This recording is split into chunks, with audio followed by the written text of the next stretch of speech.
Hey guys, it's Oil coming back with another video, and I wanted to talk this time about a topic that is not really mentioned. I'd love to hear from you guys on your thoughts, and that is on the issue of space. So, I don't have a game room, so all my games have to be put away either in boxes or in the closet or in this media cabinet. And I've pretty much run out of space, and so I'm always having to try to see what games I want to keep and what games I want to get rid of. And so lately, I've done a kind of a mild purge of my PS1 collection. Got rid of quite a few games there, and now I'm going through my DS and PSP collection. The PSP collection in particular is pretty ridiculous, had gotten pretty ridiculous. I've gotten it down quite significantly, if you can believe it. And there, practically speaking, there really is no reason to have any PSP physical games. I don't particularly recommend or even enjoy playing the UMDs. Not only does it take longer to load, but if you've played the PSP game, you know that all that grinding that goes on there is actually kind of disconcerting. And if you bought any used PSP games, you know that just regular wear and tear on the outer shell is pretty brutal. So I've pretty much stopped using UMDs, for a while now, and these are really just for to have as physical. As you can see, I've kind of been putting Switch games in between where I've kind of cut down on my PSP collection, and I was able to fit. I have all my PSP games in my media cabinet, and so I envision as I kind of bring it down further that if I can get, obviously you can see there's a little bit of a height difference there. That's slightly annoying, but as I get rid of more PSP games, that this could potentially be a list of shelf Switch games. So here's some games I'm thinking of selling. This is Blade Dancer. There's a little bit of looks like discoloration, but it is new sealed, and this is by Hitmaker. It's got some cool designs. It's actually not bad. It's like a crafting. It's Hitmaker, so it's a little bit rough, but I still need to kind of play through it. But it's not exactly what you would call quality. Here's Mimana Air Chronicle. This one I'm definitely going to keep, but it's also by Gung Ho Works, which again, not exactly what I've noticed the best of quality. So I've played a little bit of this, and I'll definitely keep it for now, as I like RPGs. Enkaku Sosa, this one I've started playing a little bit, and it looks really good, at least from the first introduction. Very high production qualities. It's by Sony when they actually used to make cool games. And if you like Ace Attorney, like this seems like something that would be of interest. So I'll definitely have more thoughts on that as I play through it. Valhalla Heights. So I got rid of my physical copy of Valhalla Knights 1, and I'm still trying to play through it. It's pretty slow going, so depending on how much I like the one, it's very likely that I would sell Valhalla Knights 2. Here's Poplar Croix. This one is another one as a candidate for sell.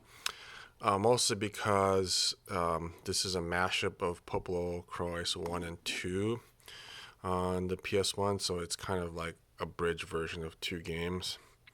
And this one isn't in the greatest condition either, so there's that. There's this one is a tough one for me because there's Dissidia. This one is supposed to have the first game in it, which I always like when they do that. But I just kind of bought the first game on a whim because I really like the cover. But there's really no practical reason to have. Well, I guess there's no practical reason to have any PS games, as I mentioned. So I'll probably keep this one for a while. I mean, this is, I think, like maybe some sort of limited edition or something. So there's Dissidia, and again, I haven't really played through these, because you can tell it's a bundle because it doesn't have the serial code here. Of course, I don't have what else it came with. Who knows? But I bought it used. So there's Dissidia and there's Dissidia 012. I'll definitely kind of play through this once I kind of catch up on all the Final Fantasies. I still have to beat 5. I played through 6 and 7. I never finished 8, and I never played 9. And I played through 10 and 10 too. And I haven't played 12. So anyway, so that's on the docket. That may, depending on how much I like the game, may also be out on its way. This is one of many dungeon crawlers, and again, this one is also a candidate for kind of getting rid of. I still need to play through a lot of them. I think that's going to be a common theme here.